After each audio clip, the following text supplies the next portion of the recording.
800 جنيه كان زمان بيتعمل لها جمعيه. عملت جمعيه عشان اقبضهم. كام سنه قعدت جمعيه وكام شهر؟ سنه ونص قبل يا نهار ابيض يا نهار أبيض. يعني التليفون ده زمان كان شغل سنه ونص عشان يجي. ايوه كنت ده اول تليفون يخش بيتنا اللي هو تليفون القرص ابو بكره. تليفون القرص يحولك على السنترال ولا كان بيطلب على طول؟ على طول بيطلب على طول. كان بيطلب على طول، كان بياكل. مساكم سعيد جميعا. النهارده احنا في متحف وتحف انتيكات لواحد من فنانينا العظام جدا اللي هعرفكم عليه دلوقتي، باشمهندس محمد اسماعيل. ازيك يا باشمهندس؟ اهلا وسهلا. عامل ايه اخبارك؟ حبيبي الله يخليك. باشمهندس محمد اسماعيل عايز اقول لكم بقى ليه تاريخ في الالحان وفي بعض الالحان لبعض من المطربين المعروفين. قول لي اسم كام واحد منهم بس. تعالى الاول هنا عشان الخلفيه دي تحفه بصراحه. والله احنا انا بدايتي كانت عن المزيكا والالحان، واشتغلت مع خالد الله يرحمه، ولحنا شويه حاجات للمطربين الشعبيين. انا سمعت منير خالي بقى الله يرحمه اشتغل طبعا مع منير وبتاع، لكن انا لحنت المطربين الشعبيين شويه. عباس حموده ووحيد واحمد علي ومطربين شعبيين كلهم، ده انا كنت في الطايفه دي. ولكن انت مولع بموضوع الانتيكات قوي. انا صح كده؟ عرفني. من بعد ما وقفت بقى عن المزيكا والبتاع حبيت التصوير. مجال التصوير بدأته من سنة 98. نهار ابيض. من ايام الفيلم من ايام الافلام الكودك والحاجات دي كلها. الافلام الاكفا والكودك والفوجي انا عايزك تديني جولة لان انا عندي اخت الكاميرا دي. ده انا عندي اختها كانون. دي كاميرا ياشكا. ده استنى بقى. دي كاميرا ياشكا، يعني عمرها مثلا يخش لها في 30-40 سنه. دي برضو كاميرا ياشكا. استنى بس، الكاميرا دي ليها تاريخ معاك؟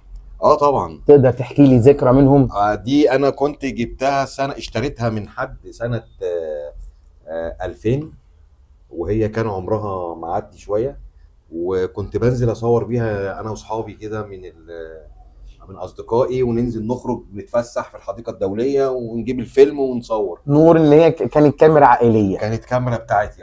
حلوه قوي. الكاميرا الجميله دي. اللي بعده بقى بعد كده جبت ديت. انت مولع بيها قوي دي. انا اول ما جيت حكيت لي عنها. اصل دي يعني ليها ذكرى يعني مع والدي وبتاع، وانا خدتها من والدي. كانت من ضمن مقتنيات والدي الله يرحمه. لكن ما اشتغلتش بيها في الاستوديو؟ لا ما لحقتش بقى اشتغل بيها في الاستوديو. كانت طلع الديجيتال بقى. حلو. يعني لكن صورت بيها وعندي صور منها. حاجات هنا يعني ورث واستخدمتها. حلو. طبعا. اللي بعده بعد كده جبت الاي تي دي برضو، اشتريتها برضو من حد صديق كده محترم. استنى بقى، انت بقيت هنا هاوي الانتيكات تشتريها؟ الانتيكات حلو الكلام. بس اشتريها وبشتغل بيها، بصور بيها. حلو. انا صورت بالفيلم وحمضت الفيلم والكلام ده كله. ودي نفس الفكره؟ نفس الفيلم برضو. نفس الفيلم. ودي كانت الكاميرات الحديثه اللي كانت نزلت فتره. جبت بقى الحاجات دي بقى كده ديجيتال ام شاشه والحاجات دي كلها. وبرضو الكاميرا المانولتا. كونيكا مانولتا دي كاميرا فيديو. لما طلع الديجيتال طلع فيها اوبشن الفيديو. حلو. كانش فيه لسه موبايلات فيها فيديو. كان طلع فيها الفيديو، فجبت الكاميرا الكونيكا مانولتا وفيها فلاش من فوق برضو، كانت بتصور. ايه بقى عندك هنا تاني مقتنيات اثريه؟ تليفوناتي بقى، والعدسات الجميله دي برضو قديمه. 24-105. طيب نيجي بقى للجنب الثاني. ده اول تليفون يخش بيتكم انت قلت لي؟ ده اول تليفون يخش بيتنا، اللي هو تليفون القرص ابو بكره. تليفون القرص. يحولك على السنترال ولا كان بيطلب على طول؟ على طول بيطلب على طول. كان بيطلب على طول. كان بياكل. كان في حاجه اسمها ترانك، لما حد يكلمنا من اسكندريه او مطروح يدي جرس طويل قوي كده نعرف ان ده ترانك، فنجري عليه نرد يعني. حلو. الجزء اللي فوق ده دي موبايلاتي بقى اول لما كنت في المدرسه والثانوي يعني التليفون ده انا عملت جمعيه عشان اجيبه. ريكسون 682 ده، يعني انا عملت جمعيه عشان اجيبه والله. كده دقيقه واحده. ده التليفون ده يعتبر قديم. تقدر تفتكر لي كان ثمنه كام؟ كان ثمنه 800 جنيه. 800 جنيه كان زمان بيتعمل لها جمعيه. عملت جمعيه عشان اقبضهم. كام سنه قعدت جمعيه وكام شهر؟ سنه ونص قبل الله. يا نهار ابيض يا نهار. يعني التليفون ده زمان كان شغل سنه ونص عشان يجي. ايوه. يا سبحان الله. وكنت برضو بحوش منه عشان خاطر احط نغمات عليه مثلا. النغمه كانت برضو بفلوس يعني. النغمه. النغمه الله. بتاعته كانت بفلوس. الله وبعد كده يعني ارتقيت شويه، جبت النوكيا دوت حضرناه ده. عشان في نغمات بوليفونيك، فنغمه يعني وبعد كده طلع بعدين 3310 بقى بالظبط بقى. وتطورت الموبايلات. تطورت الموبايلات بقى، كل دي موبايلات اللي انا اصلا شلتها في حياتي. حتى الاي 90 ده كان نوكيا. النوكيا ده عامل زي اللابتوب انا فاكره. كنت بحب الموبايل والحاجات دي انت محتفظ بيها شغاله؟ طبعا. يعني لو كل ده لو اتشحن شغال كله شغال. افهم من كده انك ما بتبيعش موبايلات. ما ببيعش. تجيب الموبايل ما ببيعش كاميرا خالص. اشتري ولكن ما تبيعش. لا ما ببيعش كاميرات خالص. فين بقى الشرايط دي؟ اعتقد الحاجات دي الحانك مش كلها او البعض منها. انا كنت بحب اشتري، يعني مثلا ده الموبايل وحيد. وحيد. انا بسمع عن اسماء مطربين يعني انا من جيل التسعينات. انا مواليد 91 يعتبر واعي من 2000 او 2005 مثلا. دي الحان محمد اسماعيل اهي. هنا. ومين المطرب؟ وحيد. ده غنى الفتره طبعا.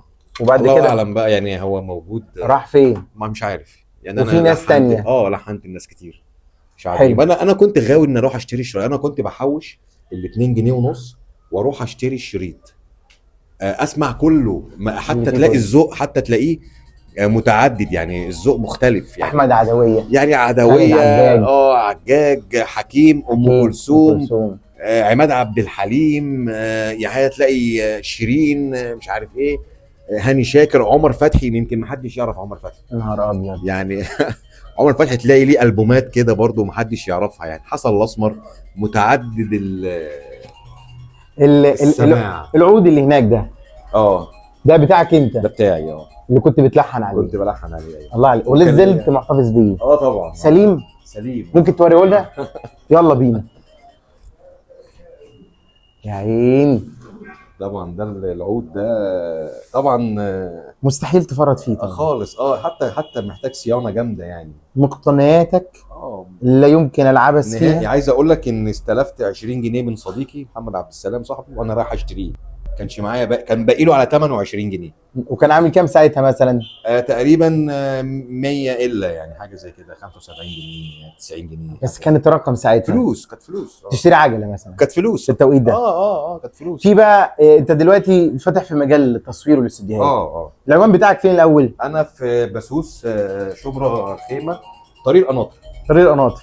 انا هسيب لهم اللوكيشن رقم التليفون بتاعك. عرفني بقى على الحاجات اللي عندك هنا بقى. طبعا زمن التصوير طبعا اختلف زمان 180 درجه عن دلوقتي يعني اختلف دلوقتي خالص عن زمان. يعني حتى لما نيجي هنا بقى النهارده الطباعه هنا سبليميشن، دي حراري خشب. بنطبع عليها شخصيا، يعني هي بنحطها كده على مكبس والصوره وبنطبع على كل الكلام ده الحديث النهارده. هو ده الشغل النهارده بتاع الافراح وغير افراح واطفال وبتاع. ده شريط ليد ليد كده بيتحط فيه الصور برضه في العيد الميلاد بالظبط. حتى شكل البرواز اختلف طبعا. تقدر تقول لي البرواز بتاعت زمان كانت قصتها ازاي؟ البرواز بتاع زمان يعني عندنا حاجه كده ممكن من زمان برضو مش عايز افرط فيها. ده قريب قوي العود ده عود القرو الجميل ده، المقاس ده برضو مميز. يمكن ما بفرطش فيه، حتى لما زبون بيطلب المقاس بجيب له من بره، لكن ما بفرطش. لا زال موجود في السوق حاجات منه بسيطه طبعا. بس النهارده طبعا الخشب يعني ده خلاص ده اكتسح. طب خدت بقى البلوكات بقى، خدت الفتره بتاعتها. وطبعا انت متخصص تصوير سيشن، افراح، الحاجات دي كلها كله تابعك، والالبومات والحاجات دي كلها. حتى شكل الالبوم برضو اللي هنا ده اهو، اللي هو ده شكله مختلف خالص. تحس انه معمول بطريقه حديثه كده حبتين. الله. ده البوم خشب في خشب. الله عليك. حتى هو يعني برضو الشكل بتاعه اسمه ألبوم شباك. يا عيني عليه حلاوه يا عيني. يبدأ بالمنظر ده كده. ده انت دلعت العريس. ويبدأ ويعيش معاه عمر حلو. حتى بقى هو يعني بيتحط، بيبقى زي البرواز في النيش كده، وبيتحط بشكله. وتقعد تقلب في الصور بتاعته بشكله كده. الله عليك. ده يعني احدث اصدار يعني بصراحه نزل. يعني ليه ما كملتش في خط التلحين؟ ما كملتش بقى، ما حبيتهوش ساعتها. ما حبيتش بقى اكمل بصراحه، ما حبيتش اكمل. لقيت نفسك في موضوع التصوير ده هنا انا أكتر؟ كنت غاوي من صغري ان انا بحب الحاجه اللي فيها فنيه شويه، ما احبش اي شغلانه، يعني حتى شغلانه لا، انا عايز حاجه يكون فيها تشغيل دماغ شويه. احنا عايزينك بقى عندنا في مطروح تيجي تعمل لنا طفره في موضوع التصوير انت نورتني والالبومات والحاجات دي كلها. احنا ممكن تلاقينا متاخرين عنكم شويه في مطروح في الالبومات، احنا تقريبا ما وصلش عندنا الالبوم ده، بس وصل عندنا اللي هو الالبوم اللي هو عامل زي الكتاب ده موجود، كله البوك والحاجات دي، الفوتو بوك والفوتو بلوك موجود. آه. حتى كمان الميداليه النهارده بقت طباعه، يعني موجوده طباعه، ما بقتش عملوها لي في الفرح، الطباعه الخشب والاكريليك بالظبط، الحاجات دي كلها، والاكريليكات والحاجات دي. الله ينور عليك. المكان بتاعنا جوه هنا اهو. الله ينور عليك. يعني انت حاجتك كلها بتبدا تشتغلها في مكانك ده المكان بتاعنا اهوت، تبدا تطبع حاجتك على، لو عايز تطبع على التيشيرت بالظبط، المجات والتيشيرتات، وهنا اللي هو مكنه الطباعه، ودي مكنه السبليميشن. الله عليك. يعني ما حتى فيديو تصوير الفوري قديم. يا نهار استنى، انت عندك تحفه اثريه هنا من زمان. ده الفيديو ده احنا بنحول عليه الشرايط، نحولها على الكمبيوتر تتفرج لسه في عليه. ناس لغايه بتجيلك النهارده مع الفيديو بتاعه؟ لغايه النهارده كل دي شرايط ناس بتجيلنا بنحولها على ده انا فلاشة. عندي والله، ودي اجيبه لك وتقوم محوله على فلاش، على فلاشه تتفرج على ال سي دي عندك او على ال اي دي عندك. يعني انت كده تقول لي ان الجهاز ده حتى متوصل الان بتقنية شغال؟ معينة. شغال. يعني ده موديل سنه كام مثلا؟ ده قديم، قديم جدا. ده سنه 90 مثلا، التسعينات. التسعينات. ولا زال ليه وظيفه، ولا زال ليه ناس بتصينه، ولا زال لو باظ بروح اشتريه من شارع الازهر عندنا هنا في القاهره. الجهاز نفسه الفيديو على بعضه. الله عليك. اشتري الكلام ده. الله عليك.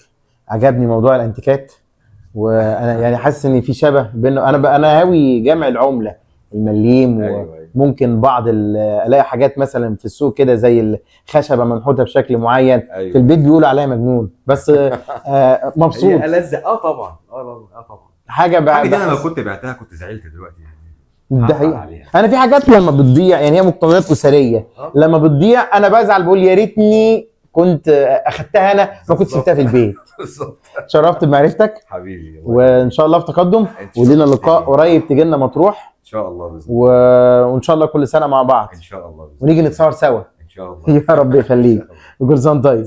يا رب يخليك. دي كانت جوله حلوه في مقتنيات الفنان احمد اسماعيل. انا مش هقول عليه استوديو، لا، هي الموضوع فيه فن، فيه هوايه، فيه محبه لحاجه انت بتعملها.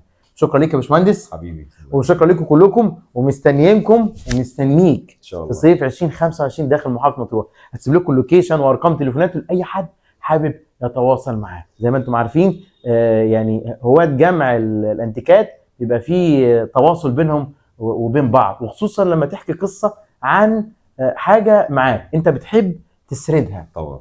الله عليك. يلا كل سنه وانتم طيبين. كان معاكم موندي استاذ احمد اسماعيل. من هنا احنا فين؟